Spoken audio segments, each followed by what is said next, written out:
الحمد لله رب العالمين والصلاة والسلام على أشرف الأنبياء والمرسلين وعلى آله وصحبه أجمعين 668 নম্বর হাদিস সুনানে আবু দাউদ আনাস বিন মালিক রাদিয়াল্লাহু তাআলা আনহু থেকে বর্ণিত রাসূল করিম সাল্লাল্লাহু আলাইহি সাল্লাম বলেছেন, তোমরা কাতারকে সোজা করে নাও, যারা কাতারকে সোজা করে নিল সালাতের পরিপূর্ণতা লাভ পায়।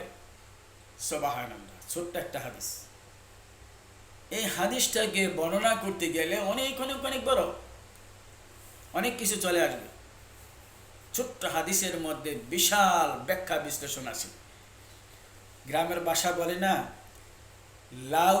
লাউ আর শস্য দানা অনেক পার্থক্য।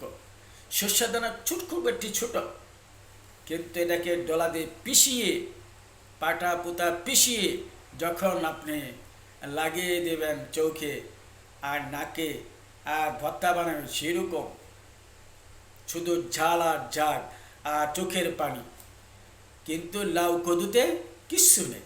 তদ্রূপ ছোট্ট হাদিসের মধ্যে, ছোট্ট ছোট্ট কোরআনের আয়াতের মধ্যে বিশাল কিছু আল্লাহ তাআলা বরকতময়, আপনার মজা, মধু, দুধ সব কিছু দিয়ে রাখছেন এর ভিতরে।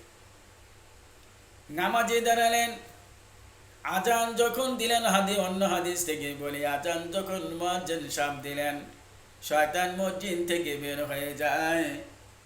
সুবহানাল্লাহ, কত ভয় পায়।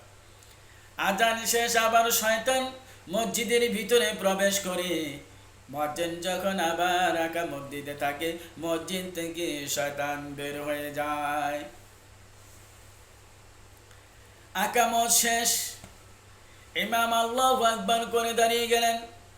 মুসল্লিদেরকে নিয়ে শয়তান মসজিদের ভিতরে প্রবেশ করে দেখে কোন কোন জায়গা খালি আছে। বান্দারা যখন দাঁড়াচ্ছেন, আমার বন্ধুরা যখন দাঁড়াচ্ছেন, ডাইনে এবং বামে একজন পায়ের সাথে 4 ইঞ্চি গ্যাপ করে রাখেন, 1 ইঞ্চি গ্যাপ করে রাখেন। এই গ্যাপের মধ্যে শয়তান দাঁড়িয়ে যায়।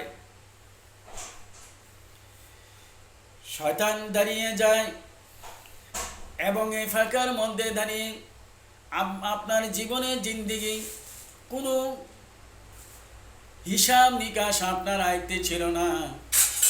আপনি হিসাবগুলো ভুলে গিয়েছেন। আপনার মনে আসতেছে না জীবনে কত ভুল করেছেন, হিসাব কোনো আপনার মিল হয় না।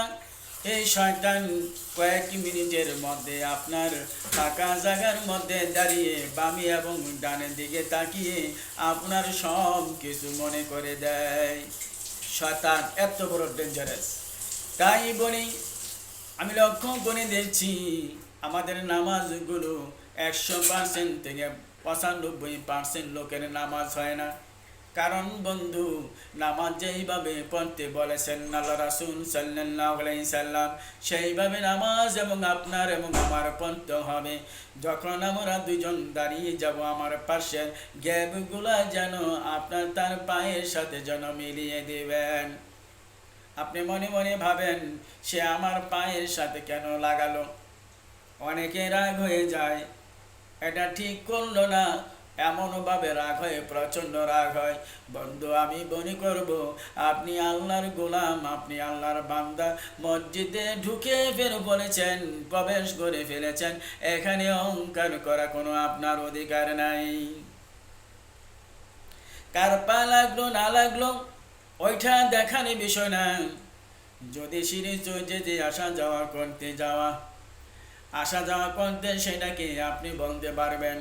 নামাজে যখন দাঁড়িয়ে যাবেন, আল্লাহ রাসূল সাল্লাল্লাহু আলাইহি সাল্লাম বলেছেন, একজন কাদের সাথে যেন একজনের কান তুমি লাগিয়ে দেবে।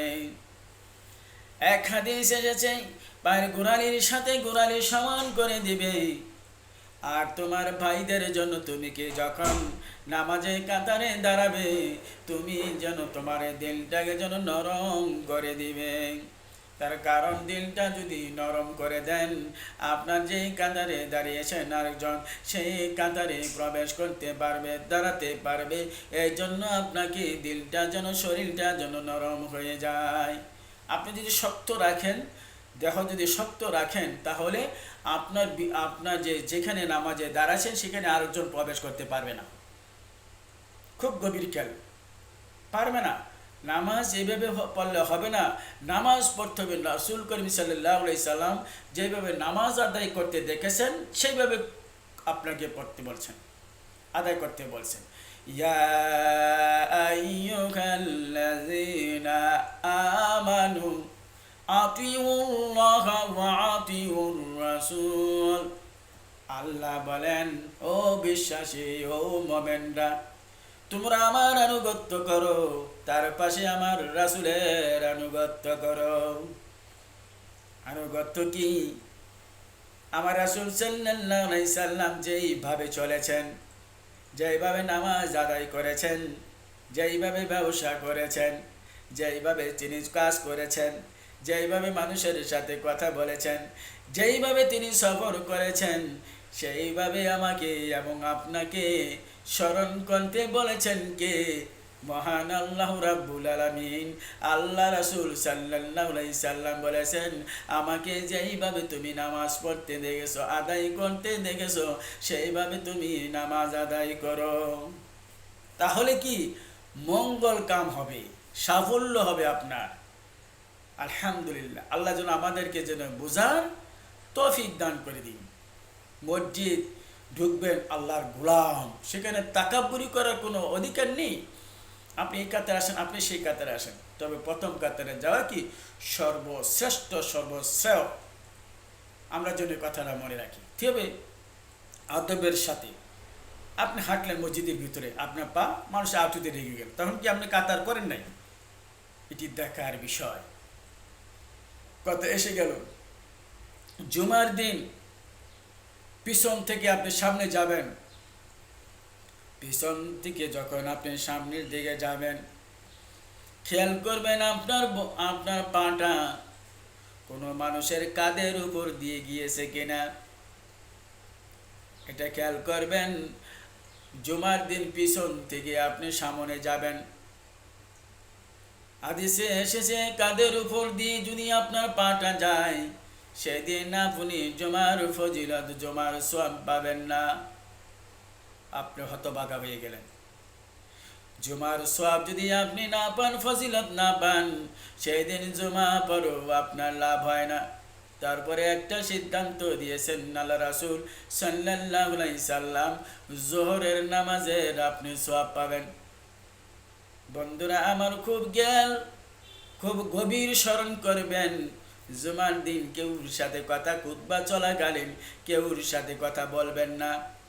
অন্য যদি কথা বলে, তাকে বলছে কথা বলেন না মিয়া, এটাও বলা যাবে না, কারণ আল্লাহ রাসূল সাল্লাল্লাহু আলাইহি সাল্লাম বলেন, এ সতর্ক করা মানে হচ্ছে বেহুদা, বেহুদা আপনি সতর্ক করছেন।